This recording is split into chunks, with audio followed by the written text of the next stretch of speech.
Kau Allah yang besar, ajaib dan mulia. Kau Yesus yang selalu membuatku terpesona. Saya beri judul khotbah saya, The Good, The Bad, and The Ugly.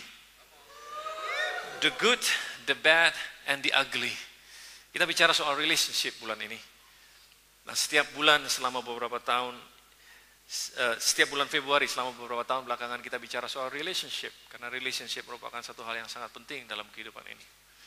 Leadership, stewardship, and relationship adalah tiga hal yang saudara harus kuasai dalam dunia ini kalau saudara mau berhasil.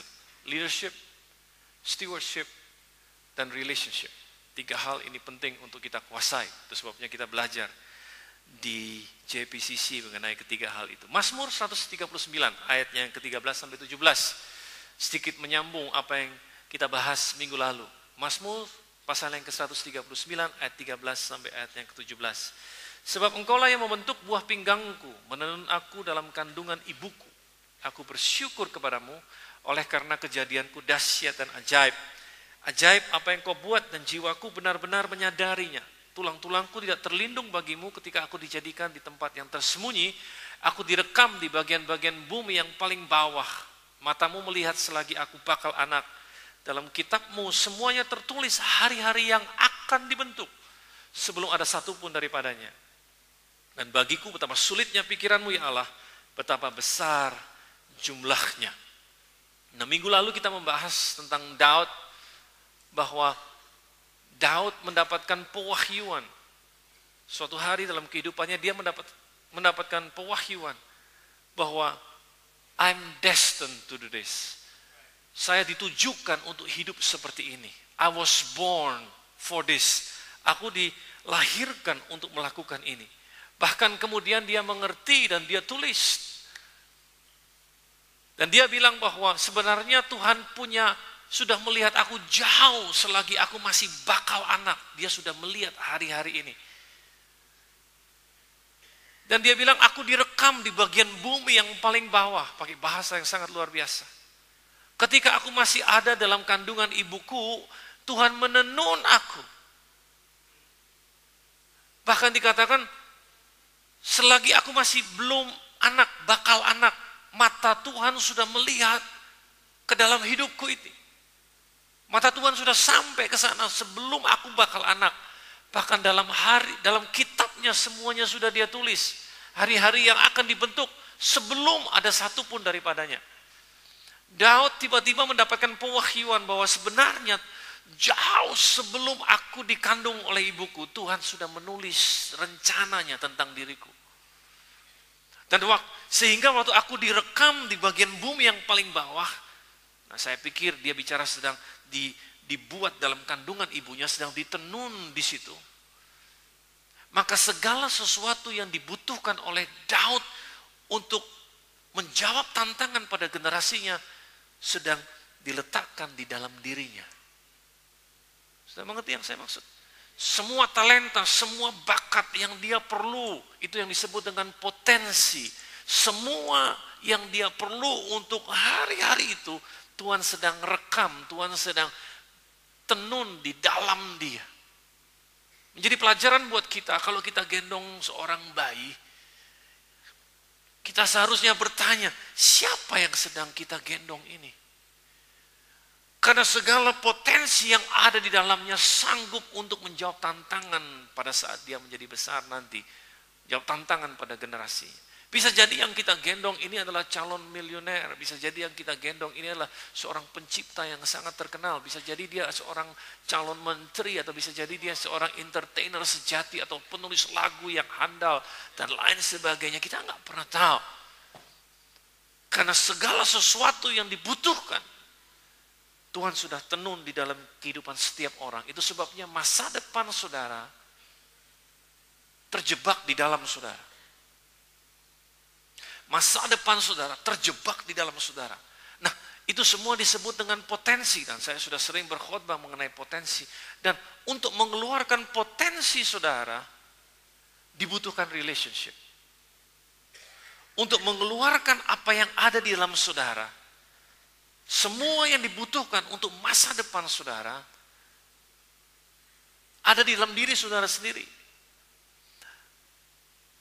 Tetapi untuk mengeluarkan itu semua, Tuhan pakai orang lain untuk menolong saudara. Untuk mengeluarkan potensi yang saudara punya, Tuhan pakai relationship. Semua atlet yang kita kenal, dia jadi juara karena ada orang-orang sepanjang kehidupannya yang membantu dia mengeluarkan potensinya. Betul apa tidak? Karena kita tidak didesain untuk hidup sendirian sama Tuhan. Kita didesain untuk hidup dalam sebuah lingkungan komunitas. Saudara tidak bisa bertumbuh dalam keadaan sendirian. Saudara harus bertumbuh dalam komunitas. Semua yang ada di sekitar kita ini nggak bisa sendirian untuk berfungsi. Butuh yang lain. Handphone yang saudara pegang tidak bisa berfungsi terlalu banyak kalau nggak ada chargernya. Handphone yang saudara pegang nggak akan berfungsi terlalu banyak kalau dia nggak ada SIM cardnya. Untuk dia berfungsi, dia butuh yang lain.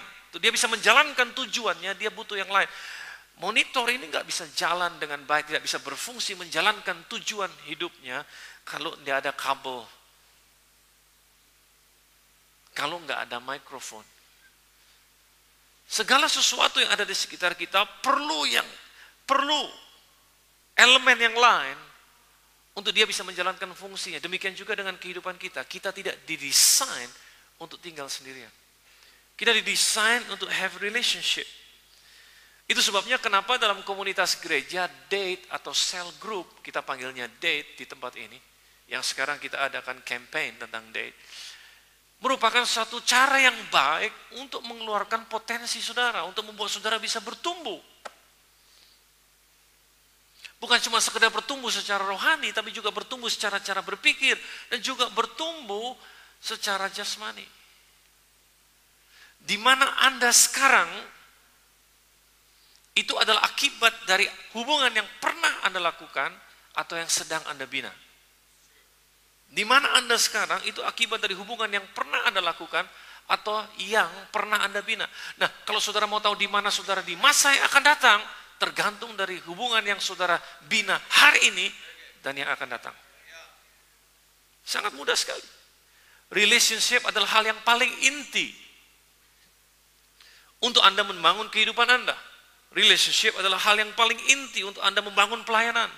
Relationship adalah hal yang paling inti untuk saudara membangun keluarga atau membangun bisnis saudara. Kemampuan saudara, dengarkan saya, kemampuan saudara untuk menjauh dari orang-orang yang perlu saudara jauhi dan mendekat pada orang-orang yang perlu saudara dekati, kemampuan saudara untuk melakukan hal tersebut akan menentukan keberhasilan Anda. Tapi saya nggak heran kalau saudara kemudian jadi junkie, saya nggak heran kalau kemudian saudara gagal, bangkrut, dan lain sebagainya, rugi besar, karena saudara tidak mampu menjauh dari orang-orang yang sepatutnya saudara jauhi,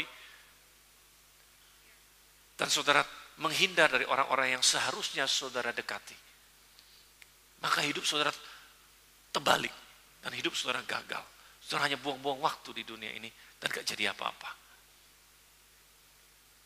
Sama seperti kalau kita salah colokkan charger, maka handphone kita nggak jadi apa-apa. Salah chargernya, maka kita nggak bisa jalankan dia. Jadi relationship merupakan hal yang sangat penting. Itu sebabnya kenapa kita bahas again and again.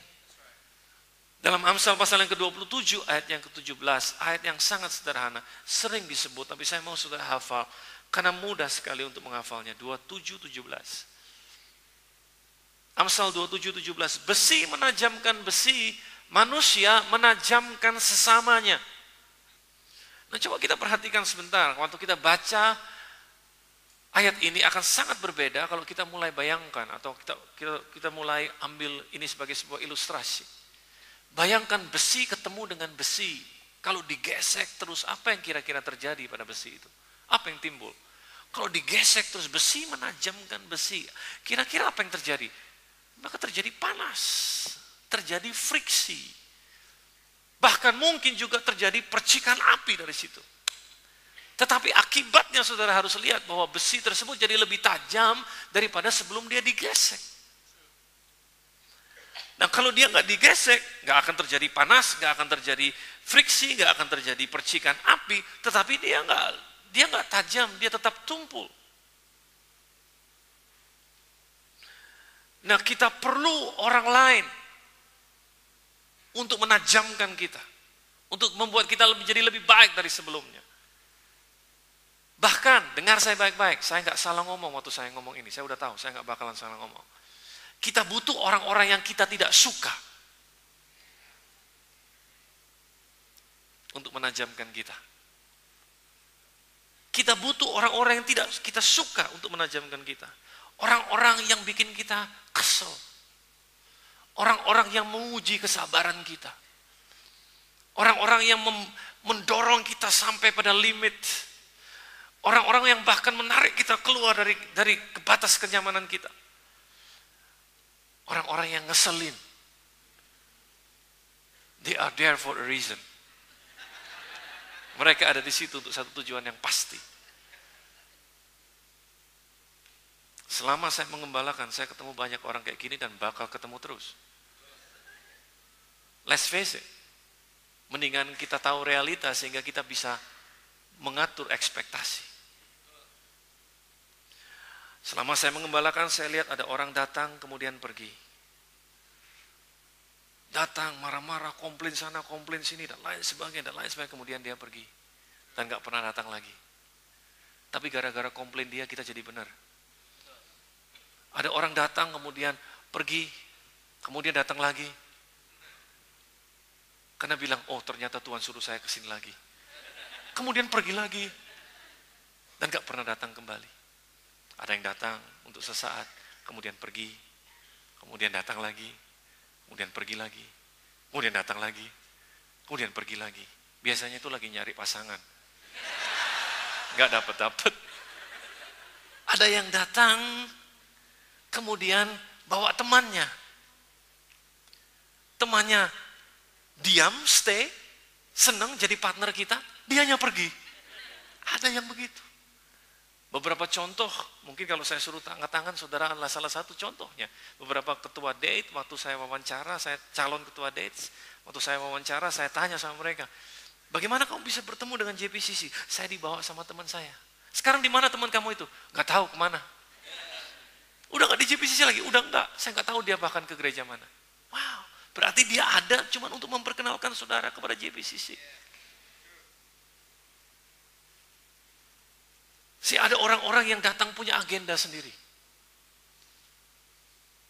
Giliran untung kita nggak dikasih tahu. Giliran dia rugi kita diuber-uber. Kita bilang, Pak itu jemaat Bapak tuh, nggak benar tuh orangnya Pak. Tapi giliran untung kita nggak dikasih tahu. Giliran rugi kita cari-cari. Ada begitu banyak orang. Tapi saya mau beritahu, the good, the bad, and the ugly Tuhan pakai semua. Tuhan pakai semua. Mungkin saudara sedang duduk. Pilihannya cuma 3. Di samping the good, the bad, or the ugly. Mudah-mudahan semuanya good. But let's face it. Pasti ada yang lain daripada all the goods. Amsal 14 ayat yang keempat. Kalau tidak ada lembu, juga tidak ada gandum. Tetapi dengan kekuatan sapi, banyaklah hasilnya. Saya mau mengambil terjemahan yang lain. Kita diajar untuk melihat dari beberapa penerjemahan untuk membuat kita semakin mengerti apa yang dimaksud. Saya ambil dari terjemahan firman Allah yang hidup. Diterangkan seperti ini atau diterjemahkan seperti ini. Kandang yang kosong tetap bersih. Tetapi tenaga lembulah yang menghasilkan uang. Apa arti ayat ini? Kalau saudara mau punya lembu, supaya saudara bisa menghasilkan gandum, atau supaya saudara bisa mendatangkan keuntungan, berarti saudara harus gak boleh komplain kalau kandangmu kotor. Karena lembu mengeluarkan kotoran. Tapi kalau engkau mau kandangmu bersih, ya jangan pelihara lembu. Tapi kalau engkau nggak pelihara lembu, maka engkau nggak akan mendatangkan keuntungan. Hidup penuh dengan pilihan. Kau mau pilih yang mana? Kalau engkau mau kandangmu bersih, jangan pelihara lembu. Tapi kalau engkau nggak pelihara lembu, engkau nggak menerima keuntungan. Tapi kalau engkau mau pelihara lembu supaya terima keuntungan, jangan expect kandangmu bersih. Kandangmu pasti kotor, penuh dengan kotoran. Tapi engkau akan mendapatkan keuntungan. Begitu kira-kira. Kalau saudara nggak mau deal dengan orang lain, hidup aja sendirian. Bersih hidupmu. Kau nggak mungkin sakit hati sama siapa-siapa. Kalau engkau masih sakit hati juga, itu engkau melukai dirimu sendiri. Tapi kalau engkau hidup sendirian, engkau nggak mungkin sakit hati sama siapa-siapa. Hidupmu bersih, tapi nggak ada keuntungannya. Sama seperti kalau handphone nggak mau berhubungan dengan charger. Gue nggak mau di-charge. Ya udah, masih bersih, bagus, tapi nggak bisa dipakai. Gue nggak mau dimasukin SIM card. Ya udah, gue nggak bisa dipakai, bersih, tapi gue nggak bisa menguntungkan apa-apa. Tidak bisa mengerjakan untuk apa engkau dilahirkan. Tidak bisa menjalankan tujuan hidupmu. Tetapi kalau engkau mengerti bahwa relationship akan menguntungkan engkau dan akibat daripada relationship seringkali ada kotoran yang timbul. Hei, puji Tuhan. Karena apa? Karena kotoran bisa engkau pakai buat pupuk yang nantinya bisa membuat tanah jadi apa? Subur.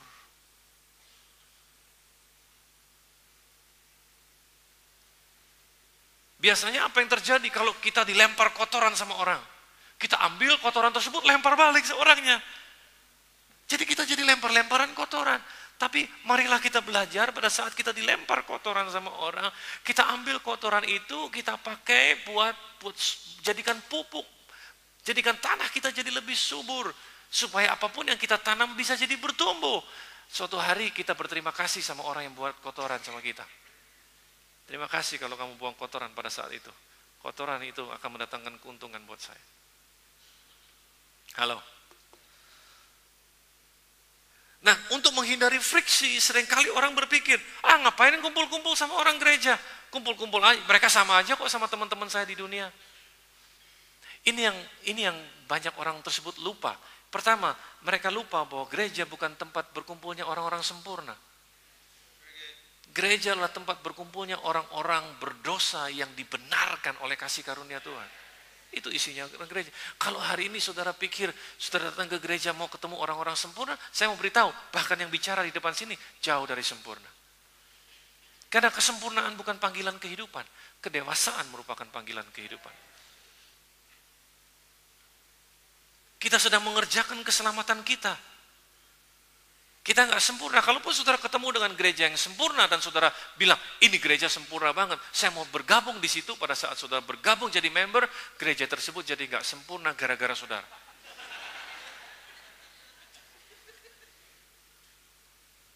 Jadi orang sering kali lupa bahwa gereja bukan tempat berkumpulnya orang-orang sempurna. Yang kedua, kalau mereka tidak mau berkumpul dengan orang-orang yang seiman, apa yang terjadi? Karena mereka menghindar dari persekutuan dengan teman-teman yang seiman, akibatnya mereka mudah dikalahkan oleh si iblis. Jangan remehkan si jahat. Jangan underestimate bisikan-bisikan mautnya.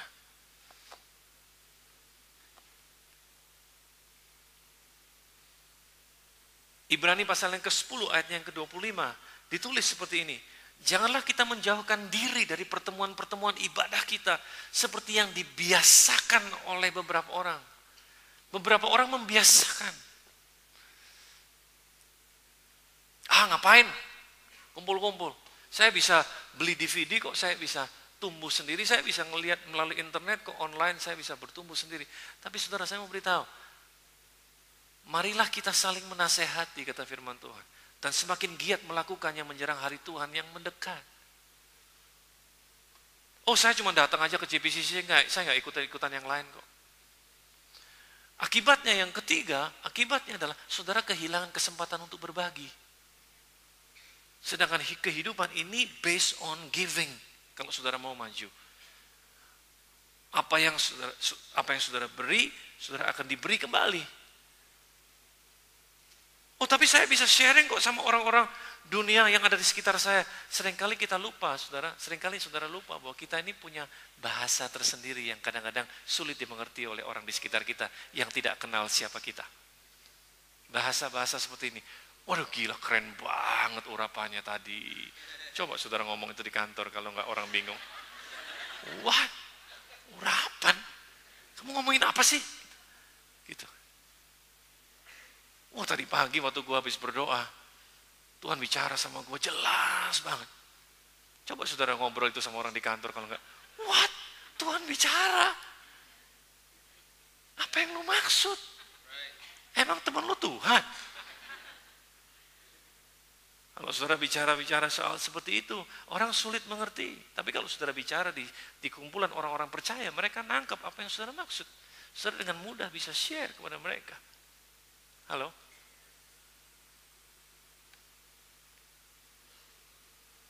Gila, ngeflow banget tadi. Apanya yang ngeflow? Coba. Apanya yang ngeflow? Coba share sama orang-orang di sekitar. Orang pasti akan bilang, man, you know what, you are weird. You know? Kamu bicara bahasa yang kita nggak mengerti. Itu sebabnya kita perlu komunitas di mana kita bisa berbagi. Kalau saudara sendirian, maka saudara bersih tapi tidak mendatangkan keuntungan buat saudara sendiri. Nah, kita harus belajar, mulai dari saat ini kita harus belajar untuk melihat keunikan dan kekuatan orang lain. Dan tidak melihat kelemahan orang. Sebab kita sendiri nggak mau dilihat kelemahannya, bukan? Kita belajar untuk melihat keunikan orang lain. Kita belajar untuk melihat kekuatan orang lain dan bukan kelemahan orang lain. Sebab saudara juga nggak mau dilihat kelemahannya. Saudara nggak mau kelemahan saudara diomongin orang-orang. Kalau saudara nggak mau lakukan itu, jangan lakukan sama orang lain. Karena firman Tuhan katakan, apa yang kamu ingin orang lakukan sama kamu, perbuat itu lebih dahulu.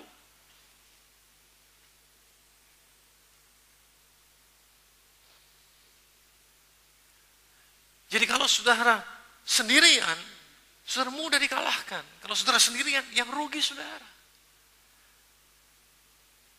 Nah, dalam kehidupan ini, kita kudu mengerti ada orang-orang yang memang ada di situ untuk menajamkan kita. Dan jangan takut dengan friksi. Selama itu membuat saudara jadi jauh lebih baik daripada sebelumnya. Apalagi kalau saudara tahu firman Tuhan. Hakim-Hakim pasal yang ketiga, ayat yang pertama sampai ayat yang keempat, saya tunjukkan kepada saudara. Hakim-Hakim pasal yang ketiga, ayat yang pertama sampai ayat yang keempat. Baca ini baik-baik. Inilah bangsa-bangsa yang dibiarkan Tuhan tinggal untuk mencobai orang Israel itu dengan perantaraan mereka. What? Tunggu sebentar, enggak salah baca. Enggak, coba baca bersama-sama. Inilah bangsa-bangsa yang dibiarkan siapa? Tuhan tinggal untuk mencobai orang-orang Israel itu dengan perantaraan mereka. Yakni semua orang Israel yang tidak mengenal perang Kanaan. Maksudnya kenapa mereka dibiarkan tinggal di situ oleh Tuhan? Maksudnya hanyalah supaya keturunan-keturunan orang Israel yang tidak mengenal perang, yang sudah dilatih berperang oleh Tuhan. Yang tinggal ialah kelima raja kota orang Filistin dan semua orang Kanaan, orang Sidon dan orang Hewi yang mendiami pegunungan Libanon. Dari gunung Baal, Hermon sampai ke jalan yang menuju Hamat. Mereka itu ada di sana. Supaya ia mencobai orang Israel dengan perantaran mereka untuk mengetahui apakah mereka mendengarkan perintah yang diberikan Tuhan kepada nenek moyang mereka dengan perantaraan Musa. Jadi kalau saya boleh pakai bahasa saya sehari-hari, ada orang-orang yang diurapi untuk bikin kesel saudara. Nah, saudara berdoa supaya dia ke gereja lain, dia nggak pindah-pindah. Dia malah daftar, malah ikut pelayanan dan lain sebagainya. They are there for a reason.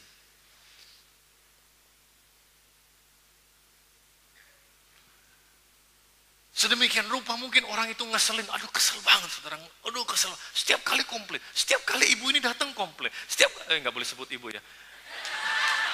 Setiap kali dia datang komplain, setiap kali komplain. Kita nggak rapi, komplain sekali. Saya kan begini. Begitu dia datang, lihat mukanya kita udah, aduh cepetan, ada ibu lagi ngomong. Ada orang itu datang dan lain sebagainya. Kita semua langsung bebenah dan lain sebagainya. Tapi sedemikian rupa akibat dari dia, kita jadi lebih baik. Terus lama-lama kita nggak lagi keder kalau ngelihat dia datang. Dan lama-lama dia nggak ada lagi. Nggak ke gereja kita lagi. Dia udah pergi. Dan kita rindu dia. Kenapa dia pergi? Karena dia di-assign oleh Tuhan untuk datang ke tempat lain. Dan untuk bikin betul wilayah sana. Ada amin? Ini salah satu bahasa yang orang lain gak ngerti. Saya tanya ada amin, saudara bilang amin. Saya kan tanya ada amin? Mestinya jawabnya ada. Coba kalau saya ngomong begini, ada tempe gak? Tempe. Coba apa gak bingung orang dibilang gitu? Gimana sih? Ada sambal gak? Sambal. Saudara nggak bicara yang relevan. Jadi pertanyaan, kalau saya tanya, ada amin nggak? Ada.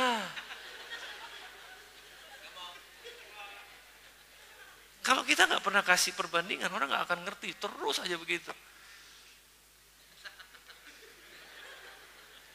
Nah, banyak orang sakit hati sama orang-orang kayak gini. Dan saya mau kasih tahu, orang-orang kayak gini akan terus muncul untuk bikin kita terlatih.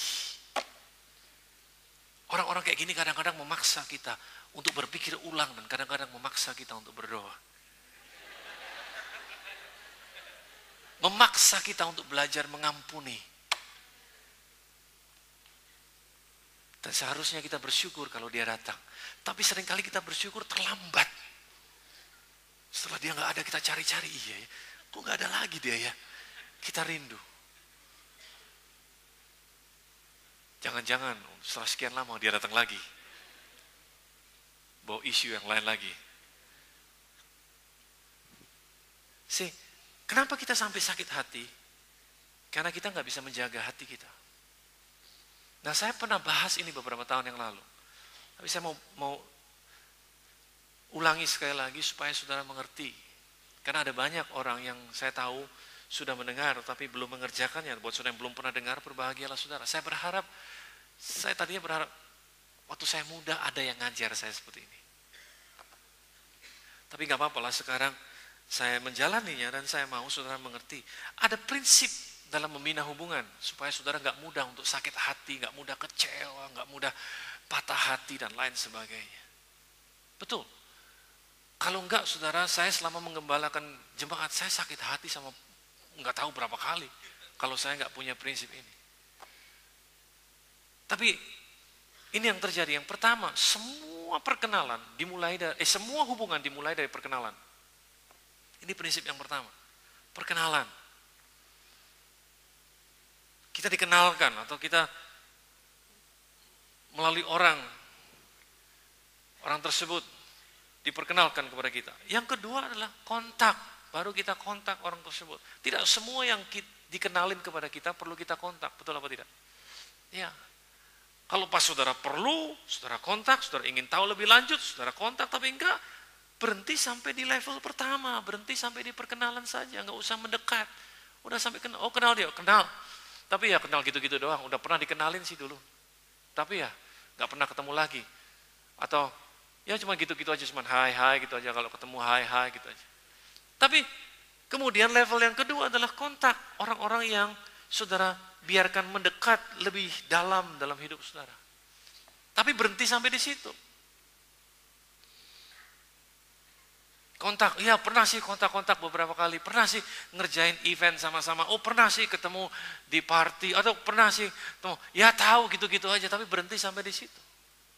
Ada proses screening.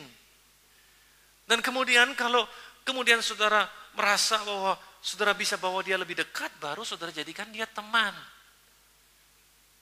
Tentu tidak semua yang diperkenalkan harus jadi teman, tidak semua yang diperkenalkan harus dikontak, tidak semua yang dikontak bisa dijadikan teman. Jadi jumlahnya lebih sedikit lagi yang ada jadi teman saudara. Bisa sebatas urusan kantor, teman sebatas urusan kantor, sebatas urusan pekerjaan, sebatas urusan pelayanan, dan lain sebagainya. Mereka teman. Dan yang keempat, lebih dalam lagi, masuk lebih dalam lagi dalam hidup saudara, yaitu yang disebut dengan intim atau persahabatan. Jumlahnya lebih sedikit yang menjadi sahabat saudara. Nah, keluarkan tolong diagram saya. Jadi kelihatan akan seperti ini nantinya. Kalau saudara di tengah, yang merah itulah sahabat-sahabat saudara. Lingkungannya lebih kecil. Kemudian lebih luar lagi ada teman-teman saudara. Lebih luar lagi adalah orang-orang yang punya kontak dengan saudara. Yang lebih luar lagi adalah orang-orang yang saudara kenal. Munculkan gambar orang-orangnya biar membantu. Tidak semua yang saudara kenal perlu saudara kontak. Jadi kontak jumlahnya lebih sedikit. Yang jadi teman jumlahnya lebih sedikit. Yang jadi sahabat lebih sedikit lagi. Siapa itu sahabat? Sahabat adalah orang yang kenal saudara, yang tahu saudara. Orang yang tahu kelemahan saudara. Mengasihi saudara, tetap menerima saudara apa adanya. Itulah sahabat. Sahabat orang yang tahu siapa saudara sebenarnya. Baik kekurangan saudara maupun kelebihan saudara. Kekurangan saudara, kelemahan saudara maupun kekuatan saudara. Tetapi dia masih mencintai saudara apa adanya. Itulah seorang sahabat. Itu sahabat. Sahabat adalah orang-orang yang paling mempengaruhi Anda. Karena dia yang paling dekat dengan Anda. Dan dari sahabat itulah kalau saudara belum menikah. Dari beberapa sahabat itulah kalau saudara belum menikah. Kemudian saudara pilih satu untuk jadikan teman pasangan hidup. Jangan dinikahin semua. Tapi pilih satu untuk jadi pasangan hidup. Yang terbaik dari yang terbaik. Yang paling ngerti saudara. Tapi pastikan lawan jenis, pastikan. Saya cuma mau pastikan saja. Nah, tapi saudara juga harus tahu bahwa semakin dekat saudara membiarkan seseorang masuk dalam hidup saudara, semakin besar kemungkinan dia untuk menyakiti hati saudara. Yang menyakiti hati saudara itu bukan yang jauh, bukan yang kenal dengan saudara, tapi yang paling dekat saudara, itu yang buat sakit yang paling dahsyat. Ibaratnya nusuk, dia bisa nusuk sampai yang paling dalam karena dia yang paling dekat dengan saudara. Makanya kenapa banyak orang sering sakit hati, karena dia tidak bisa menempatkan orang dalam hidupnya. Terlalu cepat orang yang dikenalkan hanya gara-gara punya nama, hanya gara-gara kaya, hanya gara-gara banyak duit dan lain sebagainya, bisa dengan begitu mudahnya nyelonong masuk ke dalam hidup saudara. Gara-gara dia ganteng, gara-gara dia cantik, gara-gara dia badannya bagus, dan lain sebagainya. Maka dengan mudah baru dikenalin, besok-besoknya udah gandengan tangan, udah dicium, udah dibawa ke ranjang. Secepat itu dia masuk, secepat itu dia keluar. Karena tidak mengalami proses screening, dan no wonder kalau suatu hari engkau bleeding, engkau berdarah-darah, karena engkau dilukai. Karena engkau gak punya proses screening. No wonder kalau saudara gagal dalam joint venture. No wonder kalau saudara bangkrut. No wonder kalau saudara ditipu. Karena saudara gak punya screening yang benar. Saudara udah mengerti ini. Tidak semua orang sanggup lihat saudara dari dekat. Tidak semua orang bisa cium saudara dari dekat. Tidak semua orang bisa bau saudara dari dekat.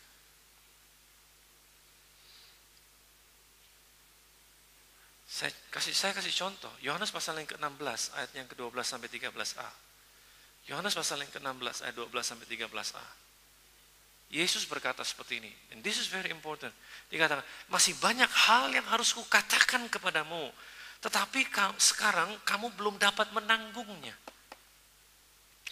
Dia ngomong soal apa sih? Baca selanjutnya.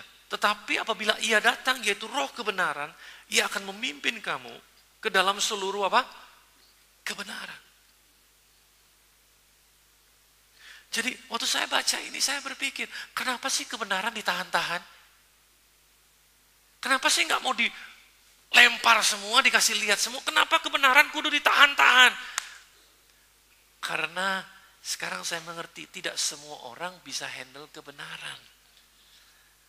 Perlu waktu. Supaya apa perlu waktu? Supaya orang tersebut dewasa. Karena untuk bisa handle kebenaran, saudara kudu dewasa. Bayangkan, kalau seseorang yang gak dewasa tahu banyak kebenaran, akibatnya apa? Dihakimi semua orang. Dia belagak sok tahu.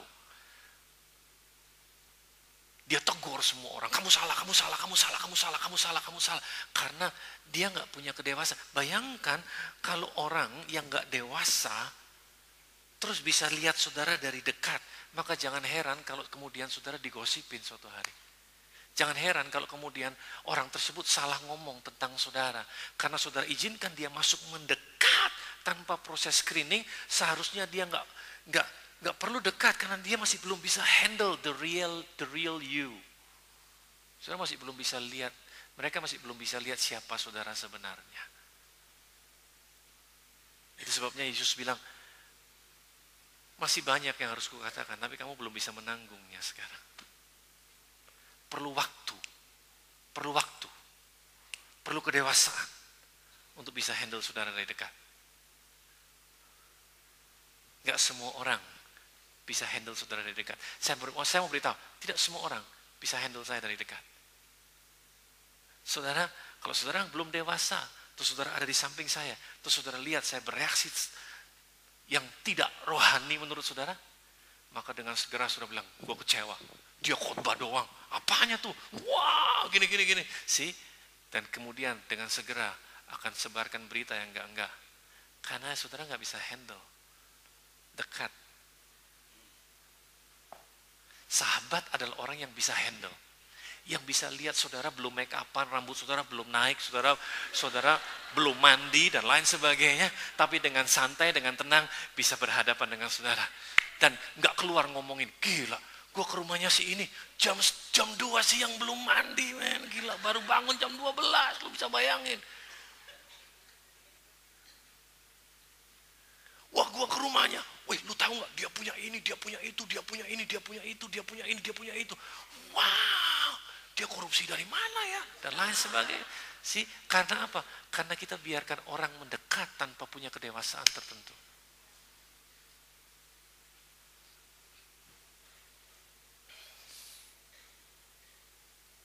Not everyone can handle you from a close distance. Nah, tapi this is the good part. This is the good part. Yesus adalah pribadi yang bisa menerima saudara apa adanya. Itu sebabnya dia layak dapatkan tempat dalam hati saudara. Karena dia tahu kelemahan saudara, dia tahu dosamu, dia tahu background saudara apa, tapi dia masih cinta saudara, bahkan mau berkorban buat saudara. Itu sebabnya dia patut dapatkan tempat yang paling utama dalam hidup saudara. Bahkan ketika engkau masih berdosa, dia sudah menyelamatkan engkau. Dia sudah mati di kayu salib buat saudara. Nah, waktu saya habis. Bisa tunggu sebentar lagi? Atau saya berhenti di sini? Bisa tunggu sebentar lagi? 5 menit lagi. Saya mau kasih tahu. There's another fact, hard fact. Ada satu kenyataan lain lagi yang saudara harus terima. Nanti kita akan lanjutkan lain kali, oke? Tidak semua orang bertumbuh bersama dengan saudara. Tidak semua orang bertumbuh bersama dengan saudara. Nah, ingat, kita mengajar pertumbuhan, kita mengajar excellent, kita mengajar going to the next level, kita mengajar orang supaya orang dipromosi dan lain sebagainya. Oke, kita mengajar itu. Tapi pada saat yang bersamaan, saudara juga harus tahu bahwa setiap promosi, setiap next level membawa tantangan yang tersendiri. Apa yang terjadi kalau saudara naik pada next level, saudara dipromosi oleh Tuhan. Ini yang akan berubah. Tanggung jawab saudara berubah. Kewajiban saudara berubah. Pekerjaan saudara bertambah. Otoritas saudara bertambah. Uang saudara mungkin bertambah. Tetapi akibat kewajiban, akibat daripada otoritas yang bertambah, akibat daripada kerjaan yang bertambah, akibat daripada tanggung jawab yang bertambah, apa yang terjadi? Saudara harus atur waktu. Saudara harus adjust in your timing, dalam schedule saudara. Apa akibatnya? Akibatnya teman-teman yang dekat dengan saudara, yang menjadi sahabat saudara, kalau mereka nggak bertumbuh bersama dengan saudara, yang tadinya bisa hangout bareng setiap minggu, yang tadinya bisa ngumpul-ngumpul bareng setiap kali makan-makan dan lain sebagainya, karena kesibukan saudara, karena saudara punya dipromosi dan lain sebagainya, sekarang saudara nggak bisa hangout lagi sesering dulu. Dan mereka, kalau mereka nggak bertumbuh bersama dengan saudara, mereka akan bilang seperti ini, sombong dia sekarang. Dia nggak perhatiin gua lagi. Dulu aja waktu masih belum dipromosi, waktu masih dia belum dipromosi, kita selalu pergi bareng. Sekarang, gue dilupain sama dia. Sekarang, udah sombong dia. Gak punya waktu buat kita-kita. Padahal kita gak sombong. Padahal saudara mungkin gak sombong. Cuma masalahnya saudara adjust waktu saudara. Dan teman saudara gak bertumbuh bersama dengan saudara dan dia gak bisa ngerti. Sama seperti kalau saudara gandengan tangan, naik ke tangga. Saudara gandengan tangan naik ke tangga, saudara mau naik, teman saudara nggak mau naik.